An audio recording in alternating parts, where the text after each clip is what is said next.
دہشت گردی کے مقدمات قائم کرنے لگیں تو فلڈ گیٹ کھل جائیں گے ان مقدمات کے. تو یہ مت کیجیے. اس پر جو عمران خان صاحب کے وکیل تھے انہوں نے بھی دلائل دیتے ہوئے کہا, انہوں نے کہا کہ دیکھیے عمران خان صاحب نے قانونی ایکشن لینے کی بات کی تھی اور یہ دہشت گردی کے مقدمات دائر کر رہے ہیں اور یہ ایک عالمی سطح پر ملک کا کیا امیج لے کے جا رہے ہیں کہ ایک سابق وزیر اعظم کے خلاف یہ دہشت گردی کا ایف آئی آر کاٹ رہے ہیں. تو اس پر چیف جسٹس نے کہا کہ آپ برائے مہربانی اس طرف مت جائیں, صرف اس کے میرٹس تک رہیں. اور اس کے بعد پولیس کے پروسیکیوٹر نے یہ بھی کہا کہ دیکھیے اگر یہ دہشت گردی نہیں بنتی تو اور کیا ہے دہشت پھیلانا. دہشت پھیلانے پر دہشت گردی کی ایف آئی آر کرتی ہے نا, کہ اب اگر ایک ایس ایچ او ہے وہ کھڑا ہو کے کام شریک ہو کے میں تمہیں دیکھ لوں گا, تو اس میں اور قانونی ایکشن لینے میں بڑا فرق ہے. قانونی ایکشن ہوتا ہے جا کے کر دیتے کہیں پر پٹیشن وغیرہ, کوئی درخواست دے دیتے, لیکن یہ تو ریلیوں میں دھمکا رہے ہیں اور اکسا رہے ہیں اور ان کے فالوورز میں پڑھے لکھے اور جاہل دونوں ہیں, اور کوئی بھی اٹھ کے کچھ کر دے تو پھر کیا ہوگا.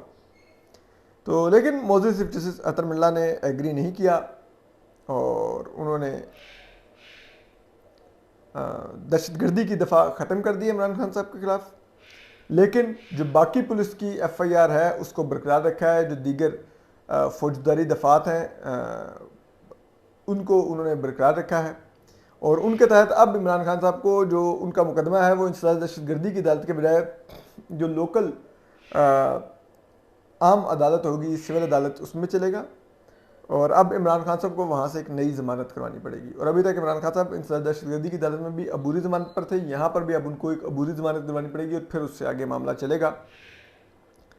لیکن اب بہت سے جو وکلاء ہیں اسلام آباد ہائی کورٹ کے, میں دیکھ رہا تھا خالد تاج صاحب اور دیگر, وہ لوگ لکھ رہے تھے کہ معزز چیف جسٹس نے وکلاء پر انہوں نے بھی تقریر ہی کی تھی اور اس کی بنیاد پر دہشت گردی کی ایف آئی آر کٹوائی, جس میں وہ خاتون وکیل کا حوالہ دے رہے ہیں کہ ان کو ان کے 4 ماہ کے بچے سے علیحدہ کر کے 27 دن تک جیل میں رکھا گیا.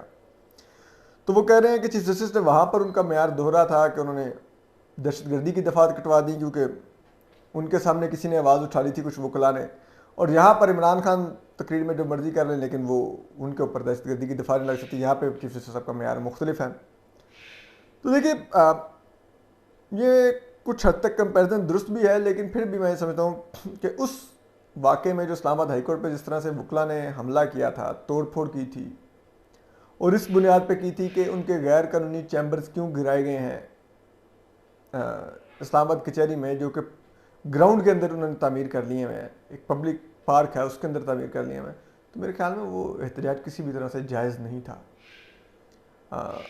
وکلاء ہمارے لیے قابل احترام ہیں, ان کا کام ملک میں آئین اور قانون کا دفاع ہے, خود آئین یا قانون توڑنا نہیں ہے کہ ایک پارک کے اندر چیمبرز بنا لیں اور کچھ کر لیں. دس از ناٹ فیئر. تو اس لیے وہ احتجاج بھی میں تو اس کی کسی صورت میں حمایت نہیں کرتا, اور میں جانتا ہوں بہت سے وکلاء نے اس سے اختلاف بھی کیا تھا اس احتجاج سے اور اس کے خلاف ایک پریس ریلیز جاری کی تھی. تو خیر اینی وے, اب اس سے آگے آ جائیں.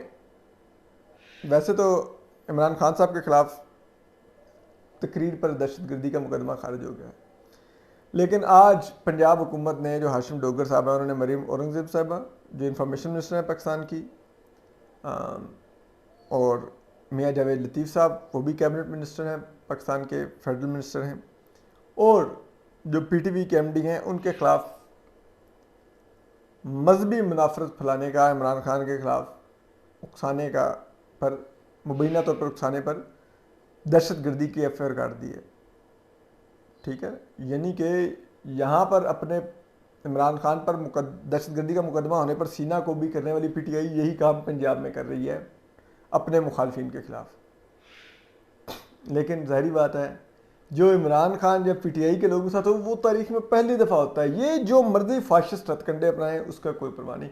ہاں میں سمجھتا ہوں کہ میاں جاوید لطیف یا آج جو خواجہ سعد رفیق کا میں ٹویٹ دیکھ رہا تھا, یہ قادیانی کا الزام اور یہ اور وہ, مطلب کم آن چھوڑ دیجئے. ایک کمیونٹی آلریڈی دیوار سے لگی ہوئی ہے, آپ اس قادیانی کمیونٹی کے ساتھ اور کیا کرنا چاہ رہے ہیں, اور اوپر سے آپ اس کارڈ کو آپ سیاست کے اندر استعمال کر کے آپ مین سٹریم پولیٹیکل پارٹی ہیں, یہ آپ کا کام نہیں ہے یہ چیزیں کرنا. یہ قابل مذمت باتیں ہیں آپ کہ آپ لوگ اس طرح سے مذہب کا استعمال کریں اپنے سیاسی مخالفین کے. ٹھیک ہے عمران خان سے لڑیں آپ مقام کے اندر, اس میں عمران خان صاحب کو بھی یہ سوچنا چاہیے کہ وہ جس شرمناک انداز میں مذہب کا استعمال کر رہے ہیں، مخالفین کو شرک کرنا کہہ رہے ہیں اور سب کچھ کہہ رہے ہیں، تو پھر ان کے خلاف پھر یہی ہوگا. لیکن یہ چاہے عمران خان صاحب کی طرف سے ہو، یا چاہے میاں جاوید لطیف یا خواجہ سعد رفیق صاحب کی طرف سے ہو، یہ قابل مذمت ہے اور یہ ناقابل قبول ہے. آپ مین سٹریم پولیٹیکل پارٹیز ہیں، اپنی مین سٹریم سیاست کیجیے، اس طرف مت آئیے. تو اس کے علاوہ یہ دوسری چیز ہے جو توشہ خانہ کیس ہے. اب اس کے اندر فیصلہ محفوظ ہو گیا. پی ٹی آئی نے گو کہ ادھر آرگومنٹ کیا ہے، لیکن چیز یہ ہے کہ اس میں عمران خان صاحب کے ڈسکوالیفائی ہونے کے چانسز بہت کم ہیں. مطلب میرے لیے یہ خبر ہوگی کہ عمران خان صاحب ڈسکوالیفائی ہو جائیں. لیکن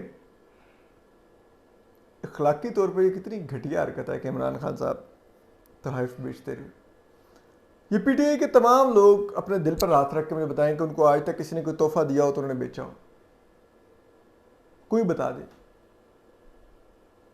خان صاحب دھڑلے سے بیچتے رہے، بیچ کے پیسے کھا گئے، اور خریدے بھی اس انداز میں کہ جو پیمنٹ توشہ خانے میں جمع کرانی تھی، پہلے تحفہ جا کے مارکیٹ میں بکوایا. وہ بک کے جب وہ 8-10 کروڑ روپے پاس آ گیا تو اس میں سے جو چند لاکھ روپے بنتے تھے ادائیگی کے، وہ ادا کیے، وہ بھی جیب سے ادا نہیں کیے ہوئے. اس حد تک نیچ انسان ہو جو آپ کیا کہہ سکتے ہیں. اور اب خان صاحب کہہ رہے ہیں جی میں نے مارچ کرنا ہے اور میں یہ کر دوں گا وہ کر دوں گا. تو بس پھر ستہ کہنا ہے اس ملک میں ایسے ہی لوگ اگر حکمران ہوں گے تو پھر چل رہا ہے ملک، پھر چلتا رہے. اپنا خیال رکھیے، سلامت رہیے. اللہ حافظ.